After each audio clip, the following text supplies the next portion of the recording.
All about the very simple, uncontroversial, not at all misunderstood topic of deploying AI in government.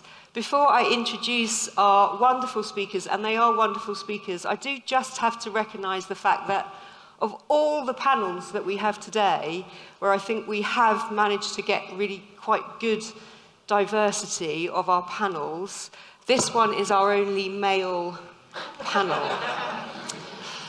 So with no disrespect to our fantastic men on the panel, I do apologise. We did try really hard to get a female speaker on AI. We just weren't able to do so. But it does mean that the wonderful women in the room, I'm looking for you for even more contribution when it comes to the questions during this panel.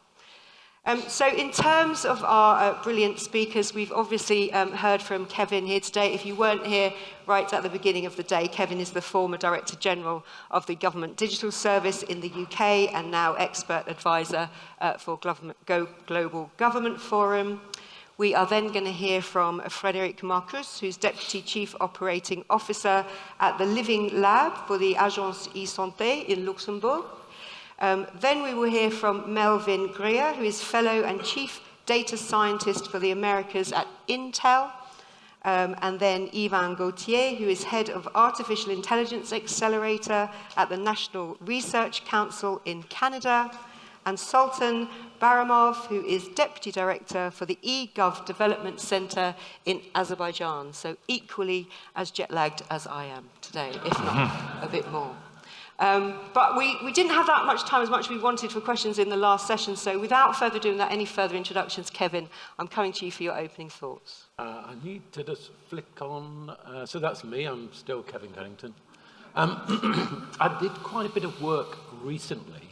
The UK has a very significant agreement with the United Arab Emirates on working together on artificial intelligence, and they actually have a minister who's a really nice guy and very knowledgeable on AI. And he came across the UK during summer, and I hosted an esteemed round table of UK compatriots on his behalf. And prior to that, we established what are the 5 most important topics around AI facing UK government today. And so all I'm going to do is read them out loud, really, and then leave you and the panel decide whether you want to talk more about them. So it's very hard to read from here. So number 1, not surprisingly, is explainability. I'm not going to say any more on that topic. Number 2 is the esoteric discussion of synthetic data. Again, I'm not going to say any more on that topic. Number 3, I'm going to talk about, because it's one of my bête noires, digital identity. And you'll be astonished to find how much AI is prevalent in digital identity today. So for people who have it, they often use biometric identification, facial thumbprints, that's all AI. Often use fuzzy matching, that's all AI. They often use kind of behavioral tracking behind the scenes. And again, a lot of that is AI. So you might be surprised to find there's a lot of AI already in the digital identity systems that we're all producing. Digital twins, I'm going to leave to my esteemed colleague here.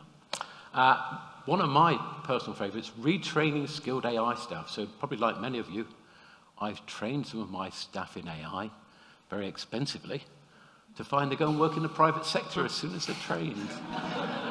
Which is not necessarily a bad thing, but if anybody's got an alternative to that, I'd be certainly receptive to hearing it. And that was all I planned to say, Siobhan. Brilliant, thank you, Kevin, keeping it really, really short there. So explainability, synthetic data, digital ID.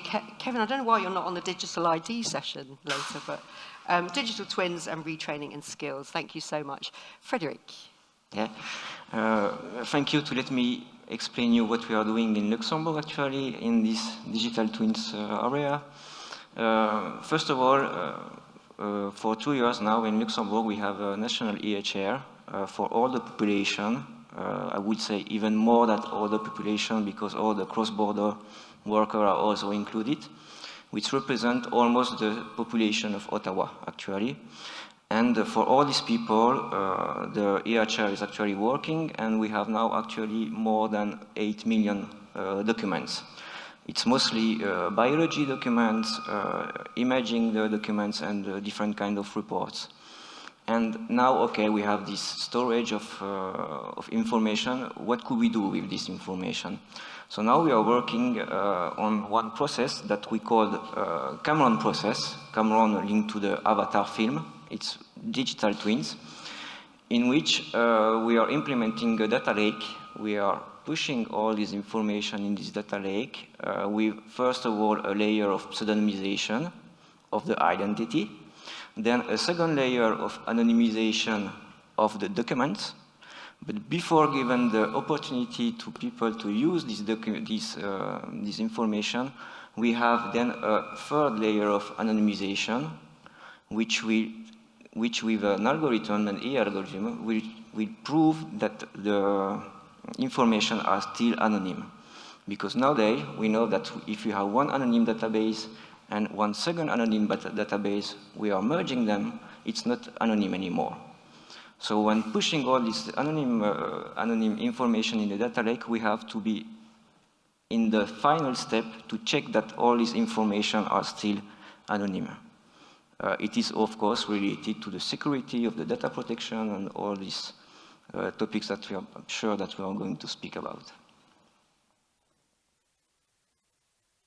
Thank you very much. Sorry, thank you. Gosh, you guys are keeping it very concise on Yeah, this yeah, panel, which is excellent. We're going to have lots of time for questions. You threatened us, and if we didn't. I was very strict on the prep calls for this.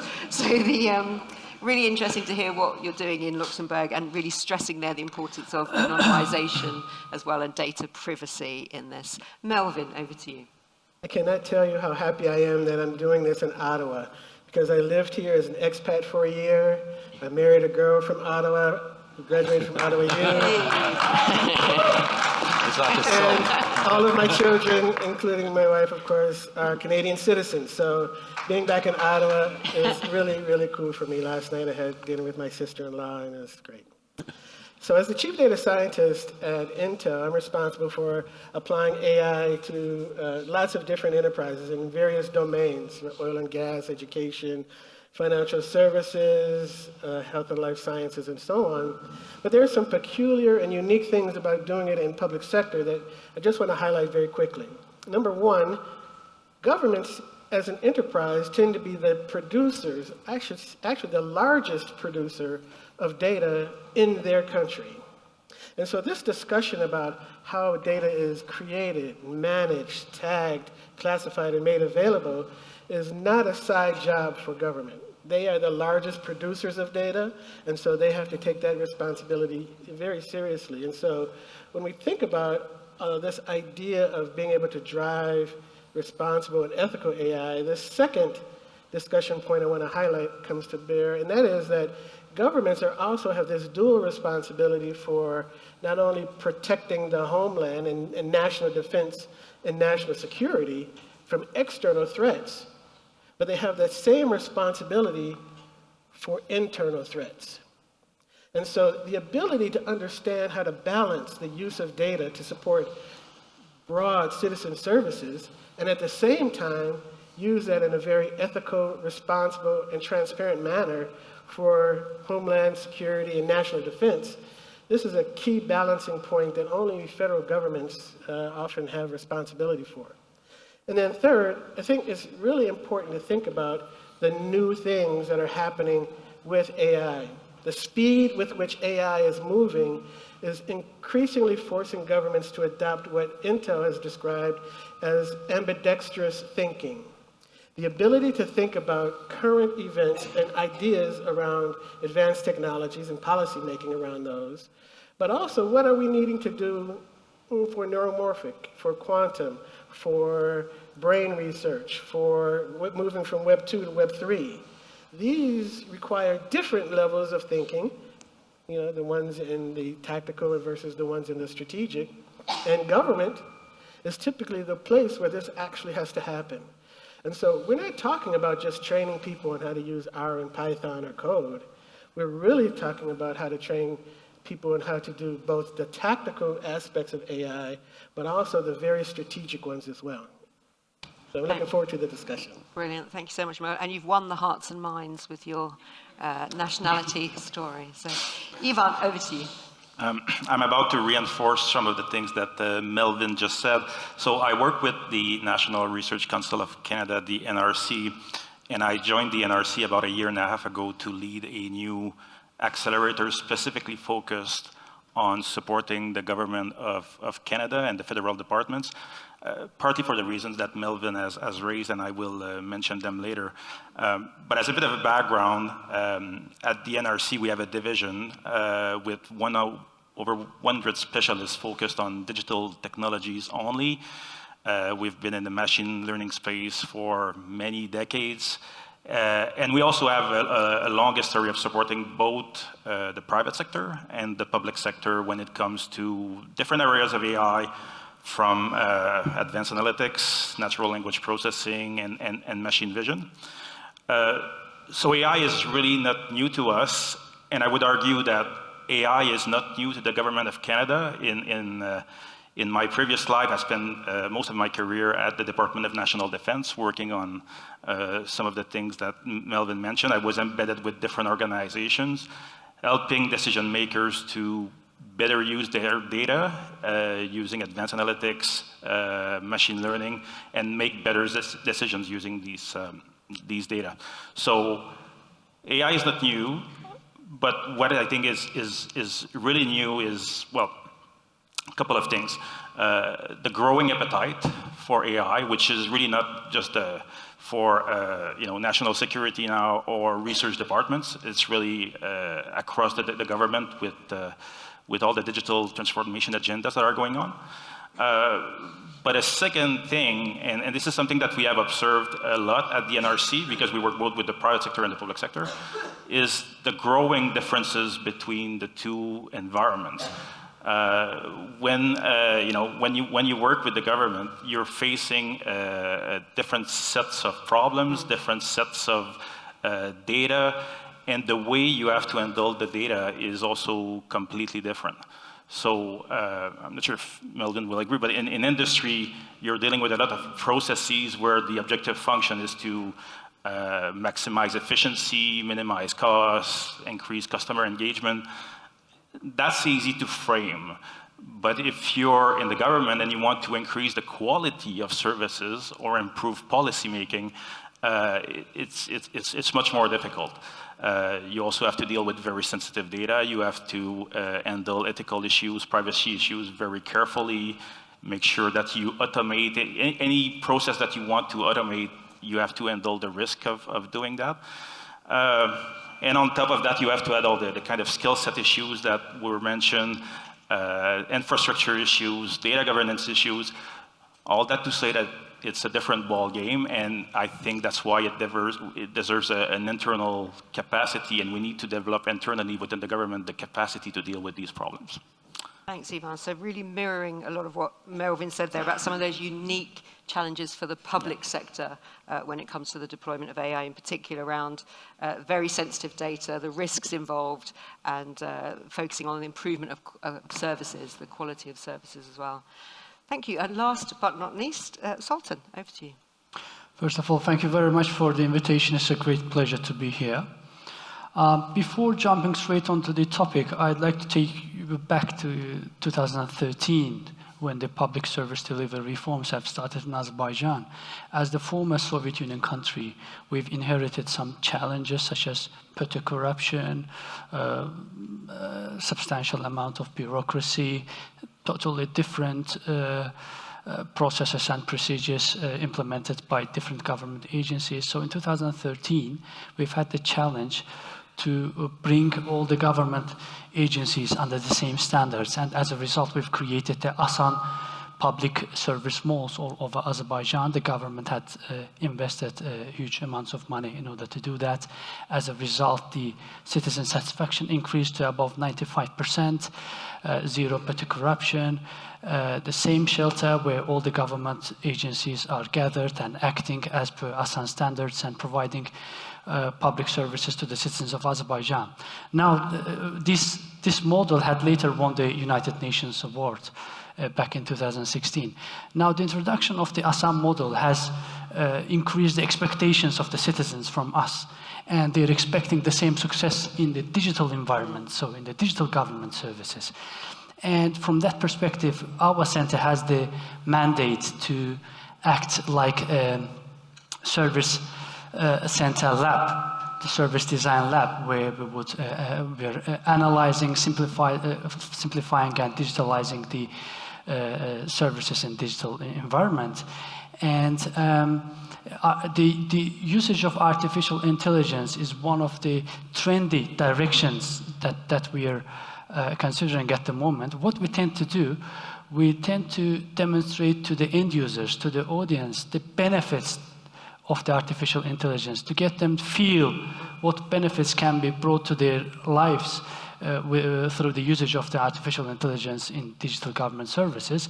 I can bring you some practical examples. For example, we've created the single sign-on system where the registration was carried out through the video recording, and the human being, the operator at the back, would verify the registration. Now we've replaced it with the artificial intelligence.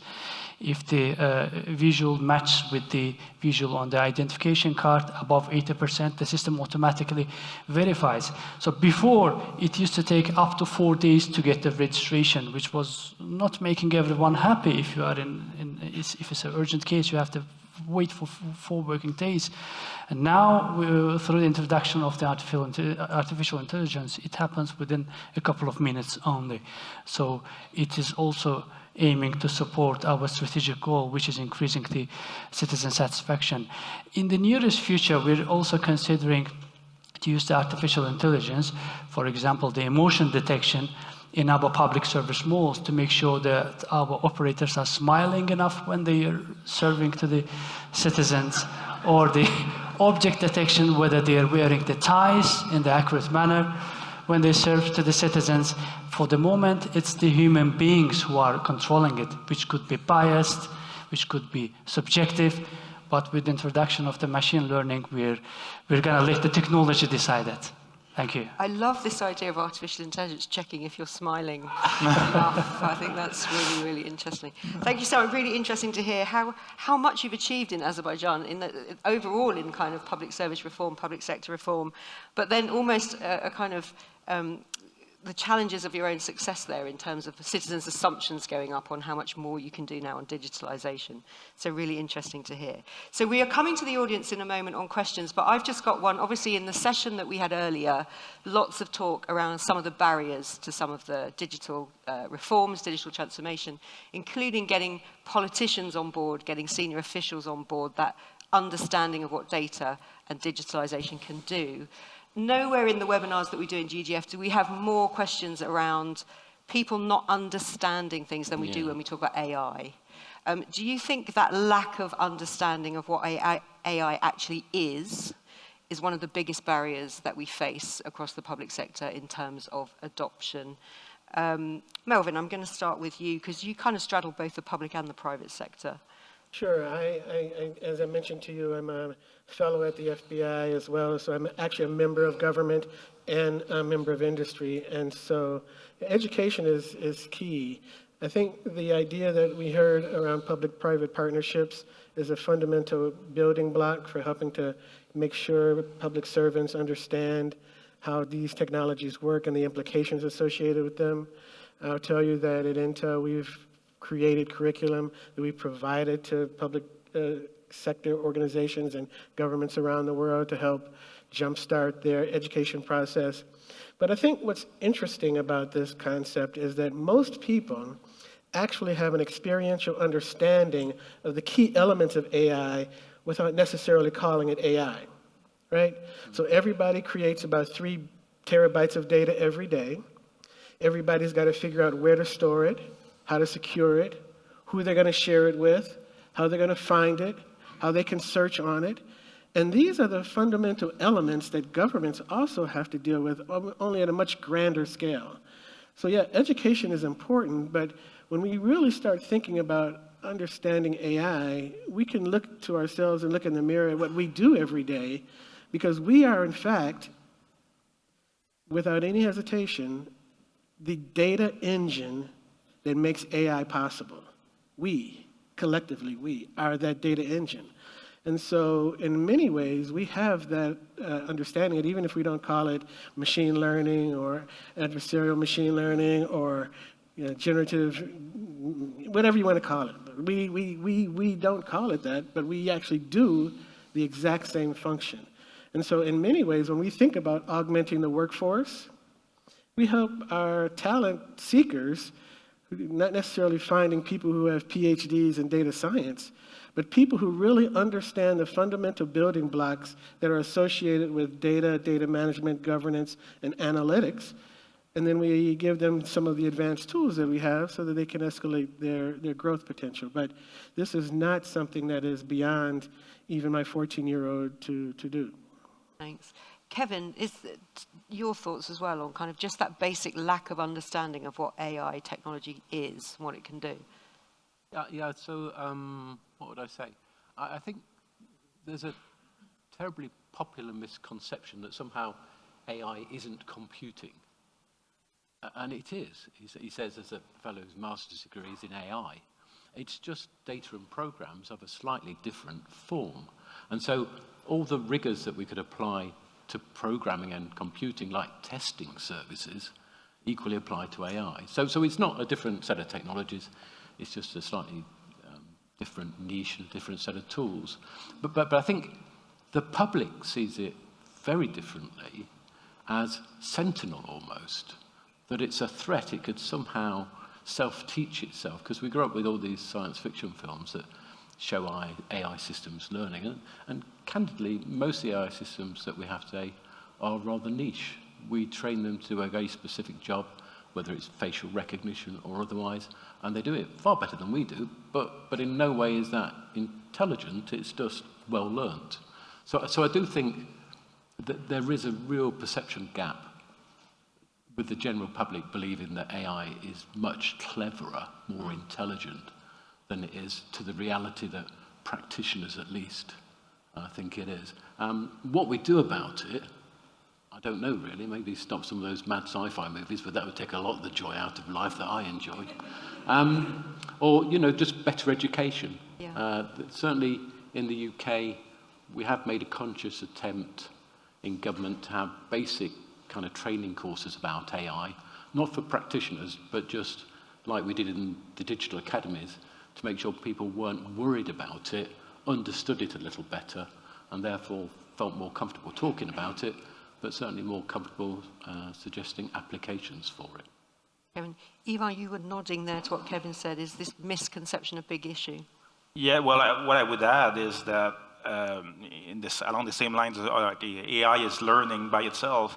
I think one of the, not a misconception, but I think something that people often miss is that AI is very data hungry, and without the data to start in the first place, data of a certain quality, not perfect data, I don't think perfect data exists, but you need good data to start with, a good amount of it. It needs to be well governed, and that's why we see all these data initiatives around the government, and we need that, and we also need the businesses and the organizations to understand their data.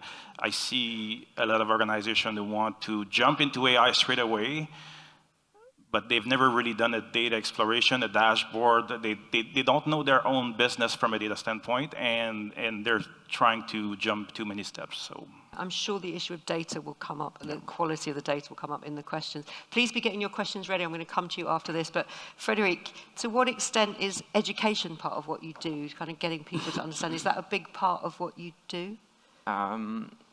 Actually, we're trying to do it, but not only in the politics. In the health sector, we also have to educate the health professional, and then we don't have to forget the lawyers and the data protection officers. As an IT, we are dreaming of AI, and it's easy to build it, and we have all the data, but actually it's not working like that. In Europe, we have the GDPR, which is very strong for a couple of years, so we have to to teach the data protection officers and the lawyers what is an EA, how is it working, but also the health professionals who are going to use it, because they are dreaming of the absolute total tools helping them in any situation, but it's not the reality. So yeah, in Europe we have some courses for a couple of years, including all these people, to only let them speak together. Okay, there is a topic, and it's very interesting to see the difference of point of view of a lawyer and a health professional. So actually, some of the health professionals, they're expecting a lot. They want a lot. If you're asking them what they want everything. Yeah. They want the data of all the population, and they don't want anonymization. So indeed, there is a lot of education we have to do. Okay. Sultan, the issue of kind of misconception, you were saying that you're actually doing quite a lot of experimentation, so there must be a kind of willingness to do this. First of all, I must mention that the resistance towards change management, towards digitalization, as well as the artificial intelligence has always been there, particularly among the civil servants who do not fully understand the topic. So apart from enlightening them, as my colleagues have mentioned, we also tend to demonstrate its benefits, the opportunities brought by AI in a practical manner. So by using the sandbox approach, like some of the tools which we've created where AI plays the vital role, do not have any regulations available, because we have this mandate to come up with the MVP to persuade the government that it works this way, that the AI has brought effectiveness, efficiency into the process, the accuracy, increase the accuracy to the process, and in a practical manner to persuade them, to demonstrate them what the artificial intelligence can bring onto the table. So that's the way we tend to do in Azerbaijan, because some other attempts, such as we've created the AI community, the web page, we're working with the universities, but we must admit that these are the episodic kind of activities. In order to put it in a practical manner, we need to demonstrate them the practical tools which do work. Brilliant. Thank you, everybody. We are now going to come to questions from the audience. Who would like? We've got a lady there with her hand up. Let me see. Let's take two. And right at the back there as well. We can get there. Very excited to have a question. I think if you've got the mic at the back, we'll take yours first, and then we'll come. Yeah. Okay. Hi, my name is Sherry, and I work in data governance in a Canadian government agency, which I will not name. But I just want to answer, or at least speak to the question of education and skills, because as a personal example, having worked for a while in both industry and government, and I was working in government and I realized that some professional training would do me some good, I found a director that was willing to pay for that. And again, you've got the people most not wanting to do that because they're worried they get this professional training, and then they go work for the private sector. So in my example, I went to her and I said, look, you sponsor this training and I will give you 3 years of my life. And it made me think of the military method, where they, we'll put you through school, but then you give us 5 years of your life. And how many of us could actually, use that? We have students coming in with all this great training, and I've been in that situation as well, where you have all this great industry standard, state-of-the-art training, and then you go into government and you're like, you're doing what? So the idea is take people who have government experience and know what's happening, and then put them out into the professional industry standard training, and then bring them back to help us fix stuff, but with that commitment that they're not going to jump ship. Interesting. What do you think? Thanks, Sherry. So we'll hold that for now. So I thought that you'll only get investment in your training if you commit to staying in the public sector and the civil service for a certain amount of time. And then, yeah, lady there. Hi, my name is Megan Collins. I work for Immigration, Refugee and Citizenship Canada. So we talked a little bit about the resistance to AI. I think the flip side of the coin is sometimes we have groups thinking that AI can solve everything. And I guess my question is if you have any advice for how do you, because there's other barriers like data quality issues as well as resources and funding, how would you recommend prioritizing and identifying your best options for actually doing AI? So what are your best candidates? How do you prioritize those? And then how do you actually communicate realistic expectations based off of that identification? Thanks. A really great question. I think it goes to what Frederick was saying, is that people might have this perception that AI can solve everything for them, but actually, again, with limited resources, how do you help politicians and civil servants to prioritize the use of AI? So, again, answer one or both of those questions. Should we invest in people only if they commit to staying in the civil service? That's a bit controversial from your secret agency, I think, over there. And then, and then the best options for using AI. Melvin, I'm going to come to you first. Well, you know, my life is a representative of what you're talking about, right? So the reason that I'm in public service and in industry is because the federal government, in the United States at least, wants to take advantage of industry specialists. They want people in industry to serve some time in public sector spaces. And I love this idea of rotational assignments for public sector professionals, especially as a function of understanding how we actually build these advanced technologies, because often the tools necessary or even the advanced use cases, because you know one of the things that is very beneficial in learning is to see how we cross-pollinate between organizations like a large bank and public sector, or for a large healthcare person in public sector. So this idea of cross-pollination is important, but I think this idea of giving 3 years or 5 years of your life, it could have some unintended consequences, as you might imagine AI having. So I think the thing that we are encouraging our customers, especially at the senior levels, to think about is that an investment in people is never a bad idea. You know, the people who work at your agencies are not there because they are trying to make tons of money. They are trying to do a public service. They care about the delivery of services to citizens. They care about the government and the way that it runs. And so we encourage senior leaders in public sector to invest in their people in exactly the same way as a commercial entity would. Now, in terms of understanding the best use cases for AI, so first of all, in order to answer that question, and I'm not even going to try and answer it in totality, we have to understand that AI is not one thing, right? So we have lots of different things. We have machine learning, we have deep learning, we have computer vision, camera vision. We have a lot of things that fall under this umbrella we call AI. And I think as a practitioner, that's the very first step in thinking about what is really going to be the best use case. What are we actually trying to achieve, and what tool are we going to use to achieve it? And once we get that, you know, so if we are trying to figure out fraud, waste, and abuse, then we might use a machine learning algorithm to do some pattern matching against some, you know, previous cycles against this current cycle and predict what might happen in the next cycle.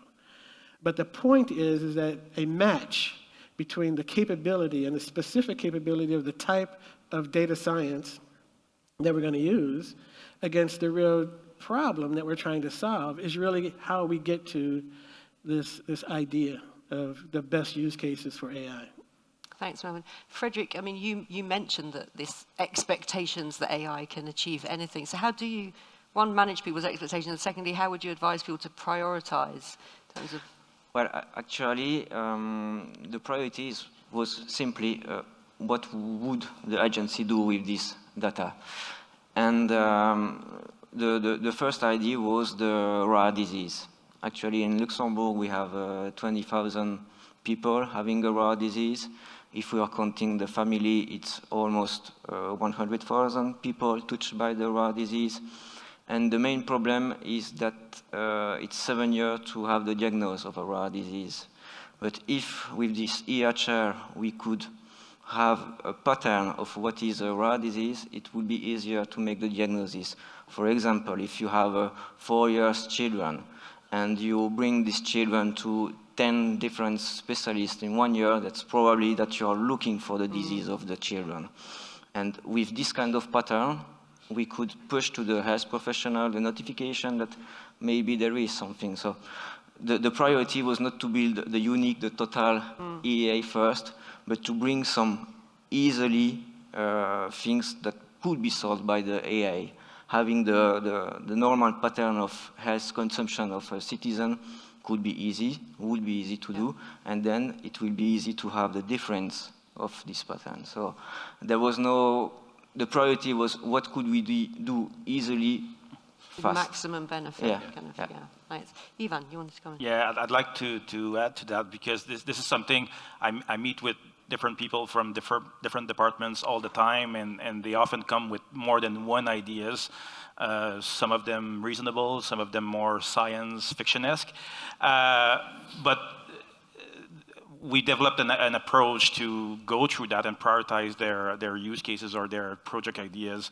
We look at first the impact that doing a project will have, the feasibility, and feasibility has many components. You need the data, it has to be technically feasible, you need to be following the rules, you need to be able to implement this at the end of the day, but there are different dimensions that we look at, and the level of effort involved. And if you can find among your different ideas something that is relatively low effort, feasible, and high impact, this is the kind of quick wins you need to focus on, because that will pay off, that will likely give you some early success. You will be able to show that to your leadership, and you will be able to move on to maybe more complicated things and bigger projects down the road. But you need to start small with quick wins and move from there. That's the best So way you to have developed kind of criteria for this.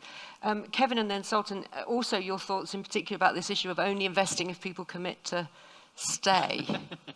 Well, having admitted I'd failed on this subject, I'm certainly receptive to new ideas, but I think it'd be quite difficult to implement, to be honest. In a parallel world, when we started training for digital, and we trained 5,000 civil servants, almost none left, almost none. And they were all committed civil servants, as the AI guys were, but for some reason, it gave them a kind of new skill set and belonging, and an ability to do things that they'd never been able to do before. And we actually had people put off retiring, because they used to say to me, I've spent 30 years in the civil service, Kevin, writing requirements to send them to a big company who sent them overseas. They came back and they didn't work. And now here I am, talking to the customers, getting to see their reaction to things and making it work. And that was quite inspiring. And if I'm honest, I don't understand why that same approach did not work in AI, although clearly, at least in the UK, there's a huge market differential in pay between digital people in government and the private sector, which is not so large nowadays, and AI specialists in government and the private sector, which is incredibly large nowadays. So I'm not sure that the kind of handcuffing of people to their desk is necessarily the right answer. Same with Melvin's kind of idea of public and private. I've seen it work and I've seen it not work, candidly. There is a different kind of philosophy between people who do the job for real, is their job, and people who are seconded in for a couple of years. So I don't have a better answer, but I'm not sure that was the right answer. Thanks, Kevin. Sultan, your thoughts? Yeah, it's one of the greatest challenges in our industry to compete with the private sector in terms of the human resources. But in Azerbaijan, we have the double challenge. Apart from the private sector, we're also competing with the global markets, where they use our experts as the cheap labor and utilize them. So apart from the emotional part of this story, like we're working for the country, we should be together, we're working on big, large scale of projects, which works maybe for 2-3 years, not more. We are also working closely with the universities and with the academies within the universities. Yeah, they produce us the junior specialists, which takes time to get to the desired level. But unfortunately, there is no concrete recipe in order to overcome this challenge at this stage. Thanks. Okay, we've got time, I think, for 2 more quick questions before we go into our breakout rooms? Yes, there's two over here. If we could get the mics down here. There's a gentleman with the white shirt here in the second row, and then the lady behind. If the lady behind wants to, yeah, you go first because you've got the mic, and then could you put your hand up against, they can see you for the mic. Thank you. Thank you very much. Good morning. Thank you to the panel for sharing your insight and experience on deploying AI in government. Before I ask my question, I just wanted to say, with respect to investing in our employees in order to retain them, I think it's very important if you're passionate, and just like Dr. Greer said, we're here as civil servants to service our citizens of the government or of our province, country, whatever you want to call it. If you're passionate about something, invest in yourself, right? We don't necessarily need our leaders. It's nice to have our leaders and our companies invest in us, but it's so important to invest in yourself. So when my colleague and I heard about, this global forum, we said, hands down, it's coming out of our pocket. We're investing because this is important to us. So I just wanted to just share that. My question is to the panel, in deploying and implementing AI in the government, what challenges have you faced, or and any mitigations or insights that you can share that you've overcome those challenges in deploying AI in the government or your organization? Thank you. Thanks so much. And then gentleman in front, thank you. Thank you. So I would surmise that a large portion of the departure of recently upskilled employees is because they return and do not have the ability to successfully implement or effectuate change. So like, well, if I can't do it here, I'll go do somewhere else. And we've heard a lot today about the successful implementation of AI being predicated on support from senior leadership and their understanding around it, right? So I guess my question to you would be, how do you get a minister to take a course on AI? Like, do you have any examples of successfully upskilling senior leaders in this field? Thank you. Okay, so two great questions, and we've only got a couple of minutes, so really brief answers, I'm afraid. So how do you get a minister to take a course in AI? And also, could you just tell us your biggest challenge, you think, in kind of deploying AI in the public sector? Can I start with the first question? Yeah. It's not a UK example, but the United Arab Emirates has a minister for AI, actually has a minister, and he knows his stuff as well as we do. Really, it's incredible. So it can be done. We haven't done it, but it can be done. And to give you one of the positive conversations I had with him when I first met him, which is going back quite a few years now, was about gov.uk. The UK's big website, 500,000 pages. We used to tag the pages manually. And in British, we'd describe this as painting the fourth bridge. You start at one end, you go all the way to the rest, and by the time you finish, you have to come back and start again. And it just took forever. And we invented we taught a machine learning algorithm to do that for us. And it now does it overnight. And the success, the accuracy of it, compared to humans doing this, is incredible. So that's deliberately not answering the question about challenge. That's saying there are some positives in this. You can find ministers who genuinely understand it. You can find people who are prepared to adopt it. And so we shouldn't be too negative that we can't train good people and get good applications in That's service. like a job interview when you're asked to say something negative about yourself and you turn it into a positive. Yeah, it was brilliant. Come up Brilliant. with there. Thank you. Sultan, I'm going to come to you. How do we get ministers on board, and your biggest challenge, you think? I'll start with the biggest challenge. First of all, as I've mentioned, it's the lack of digital knowledge. It's the resistance towards digitalization and towards the AI. And I've already mentioned the way we attempt to overcome this issue in Azerbaijan by bringing on the table the practical tools, examples that work, and asking for the support to get the regulation and legislation part sorted by the government. When it comes to the first question, it's a very tricky question. I mean, it's very hard to imagine the minister taking a course on the AI, but at least what we can do, maybe not himself personally, but the team dealing with the digitalization, maybe to attempt them to have enough kind of the mindset in order to impact him for the correct, educate the team, to impact him to take the appropriate decisions in favor of the digitalization and AI. Interesting, yeah. A sneaky way in. Frederick, your thoughts on ministers and also your biggest challenge? About the ministers, I don't know what to answer. Maybe it would be easier to have some assistant to the minister who knows what is the AI. Yeah. Indeed. Like Sultan said.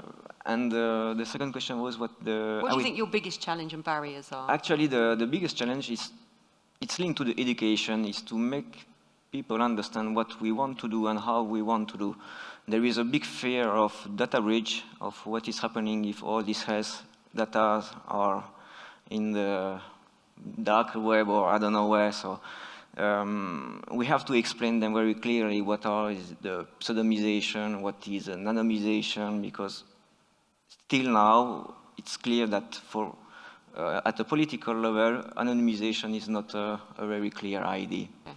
For them, if a document is anonym, the database is anonym. So this is the main priority in the agency, with this common process to make them understand what is the anonymization and how then we could use this data for building AI. But first step is to build this data lake. Thanks. So understanding the process. Thank you. Melvin, very quick thoughts from you. So the biggest activity that you can do to deal with getting a minister to get training is one of the things that the GOC has done just recently, and that is assign a person to be the chief data officer whose only job it is to be unaware of how to turn data into an enterprise asset across government. That action alone will inspire education upon the Minister of Science and all the other ministers. The young lady's question is much more difficult to deal with. One of the biggest challenges in government is that data scientists in government start off with this idea that they're going to learn data science. What they end up with is becoming activists. If you are a data scientist in government, you see how government is using data, and data scientists in government end up becoming activists. And the question that they ask is the same question that Kevin raised on his list. How do I make this AI ethical? Now, this is not a technical issue. And so Intel, internal, as well as what we advise our customers to do, is get out of this discussion from a technologist perspective only.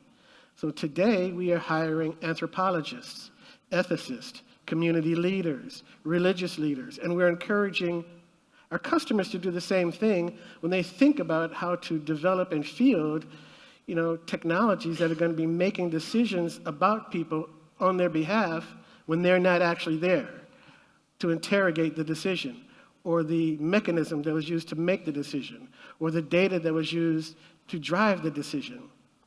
And when you start doing that, you become keenly aware of the fact that as a technologist, you own very little responsibility for how it works.